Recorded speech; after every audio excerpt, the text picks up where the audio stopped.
for the buoyant force is just another equation that's going to go into Newton's second law. Remember we wrote down things like W is equal to mg, Fk is equal to mu k times the normal. And it was very rare that we used these alone by themselves. These were always what I kind of called small pieces that would go into your free body diagram equation with energy. We had potential, we had kinetic, we had all those energies, and I said those were all just pieces that were going into our main energy equation. That by itself isn't going to do you any good. If I just simply ask you to solve for the buoyant force, then you could use it and calculate it here. But this is going to go into a free body diagram. It's just going to be another force that we add in. And just, you'll see how we're going to use this today with our free body diagrams. But alone, it's not always going to be that useful. You're going to have to know what to do with it and how it relates to other terms.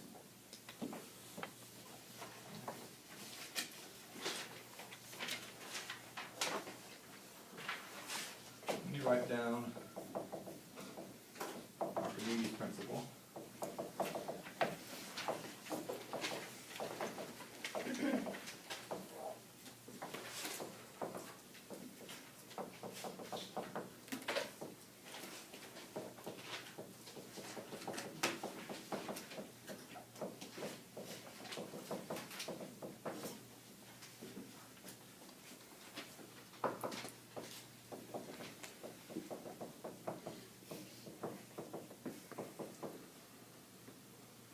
So it's just saying what we have in the equation over there in words, that any object in a fluid is going to experience a buoyant force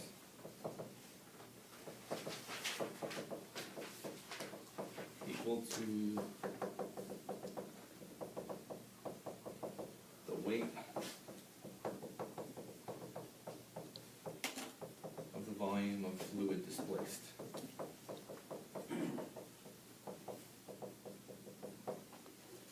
If you can weigh that volume of fluid that was displaced, that is what the buoyant force is. That's what this equation says what we're going to calculate. But in words, it just means the buoyant force is equal to the weight of the fluid displaced. I'm not going to ask you to define or write down Archimedes' principle. You should definitely know what this means in words, so that you understand the concepts more than just the equation over there, because there are definitely times where you'll need to think about this and you don't really see, well, a lot of times you don't look at that equation and just see that looks like the weight of the fluid displaced. In words, that's what that means. Think about that also, because if I give you a situation like this, let's say we have 3 different containers here, and you're just wanting to talk about the buoyant force. We can definitely use our equation, we'll put numbers in, we'll solve for things. But conceptually, this just represents the weight of that displaced fluid. That's what we're measuring in lab today. I say we're going to put something in here, it's going to overflow, we're going to catch all that dripping water over here, and we're going to weigh that water. When you weigh that water, the water that was displaced by you putting something in here, that is a measure of the buoyant force. We can calculate it like this, but if you can just simply weigh what that is, that's what we're kind of saying here. That's what this statement says, describing our equation over there in words. So let's look at this and say, let's say we have 3 identical volume cubes or boxes, whatever they are here. And let's say that, let's let this one be wood, and maybe if it's wood we have to hold it down, and I'm just pushing down on it to keep it submerged in the water here. Let's say over here this is gold, and let's maybe let this one be lead over here. Okay.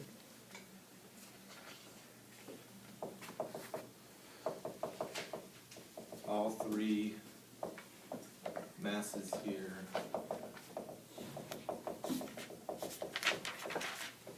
have the same volume. They're all the same size. Okay. And let's let this be 1, 2, and 3, just so that I don't have to write all these words as subscripts. Okay. How do the weights of all these compare to each other? Are they the same or different? They're just different. Why are they different? Because it's just They all have different densities. And that's why I said over here, I just imagine this one like I have to hold it down to keep it submerged, otherwise it would want to float. These ones here, these are going to sink over here. And let me just make that note over here while we're at it, that an object will float if its density is less than the density of the fluid.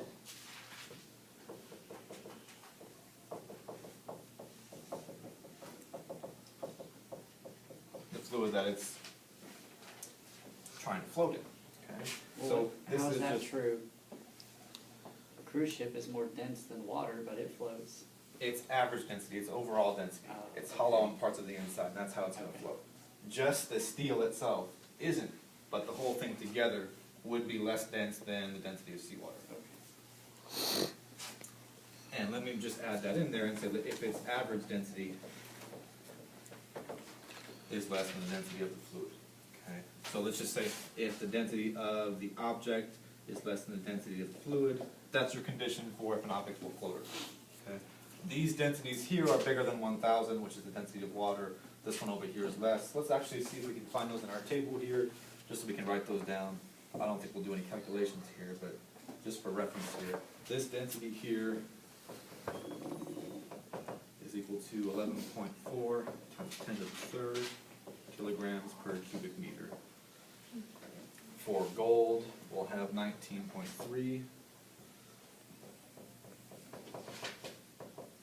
times 10 to the third. And then for wood, we'll just use the oak that's in here in our table, 0.81 kilograms per cubic meter there for those densities. So here, these are both bigger than the density of water, because the density of water is 1,000, so that's why these, let's just let these be down here at the bottom. This one here would float, but we're pushing it down with some force here to keep it submerged. Okay. So we already talked about the weights of all these. Let's just compare these now. I'm going to use 1, 2, and 3 for my notation here. But the weight, which one is the biggest weight here? The one that's most dense here, that would be the biggest mass here. So weight 1 is greater than weight 2, which is greater than weight 3. Or is it the second one? Oh, did I have my 2s and 3s mixed up here? I think I was just trying to count in order. But 2 is bigger than 1, the gold was bigger than the lead, thanks. But bigger than the third one there for wood.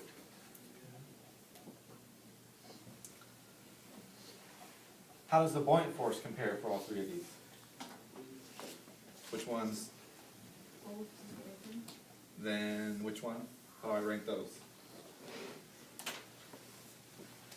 For the buoyant force acting on each of those three masses. You would rate it almost the same because the gravity and volume are going to be exactly the same. The only difference is the density. Is the What's the density different? density of the fluids? They're all the same. Yeah. It's the same, and this is where I just think about this. The buoyant force acting on any object is equal to the weight of the fluid displaced by that object. If all these objects are the same volume here, they all have to displace the same fluid. If these were all containers in lab, or these have the overflow spout here, they would all displace the exact same amount of fluid. Their weights are very different here. Much different masses here, they all have different densities. But in this equation, this is the density of the fluid. Okay? Or in words, just think about it like this. And this is why I'm saying, knowing this statement here is really helpful when you're answering conceptual questions. To just think about it that way, and just to be able to interpret a problem, to know what that really represents. Because you don't always see that here. If you rearrange this, density times volume is mass. So this is the mass of the fluid times gravity. That's the weight of the fluid displaced. It just may not jump out at you that way. So it's very useful to think about it in words also, not just as that equation. Because you can get bogged down here, but trying to plug in densities and volumes and kind of really forget what that means. It's just the weight of the fluid displaced. So the buoyant force is the same for all three. If I had a fourth case over here, and I put, maybe now, I still have wood, but now I've just let the wood float by itself without keeping it submerged over here. What about this one? Would that buoyant force be bigger or smaller than the other ones? Why smaller? displaced levels. There's Oh, lower volume of fluid displaced here, okay? But sometimes, you all say this, not that I'm asking these questions, you all are so smart when I'm just here to kind of prompt you the right way. But a lot of people might look at this and what you would want to say is, well, this looks like it's a bigger point, of course, because this one is floating and this one's not. And you might just want to say, well, that's bigger because look at it, it's floating. It's just dependent on the volume of the fluid displaced. We're going to calculate it like this, we're going to draw free body diagrams. But just for conceptual questions, and in general, make sure you just understand what that means and what it's related to. With the equation, make sure you know what those F's mean, and that you don't mix up all the different densities of the objects with the fluid or the volume displaced. And remember, over here, the volume of the fluid displaced for all of these would just be the volume of the objects. But the volume of the fluid displaced over here would just be this part right here. Here's a case where I'm saying, you know how I draw my fluid like this with the little ripples here? Whenever you're actually calculating here, you don't need to worry, you can't find the volume here if it's going like this. You're assuming that it's just a nice level like this when you're actually trying to find that volume. You'll do one on the homework where you probably have a cube and you're looking for the volume that's above or below the water. You're assuming it's just a straight horizontal level there when you're calculating, but I just draw it that way to remind us what's in that container.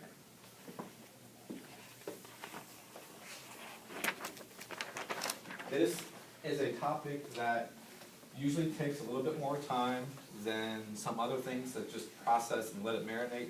Because of all the different densities and the subscripts here, account for some extra time, maybe to have to come get some help or to work on this than things you were doing last unit or things like the pressure we started with. Once you get it, you all know your free body diagrams, and we have one new equation. But it's very, very easy to mix things up here and just be confused on all the different densities and the notation. Okay? So just maybe plan on spending a little bit of extra time on this material. You'll have quite a few of these homework problems on this first Mastering Physics homework set.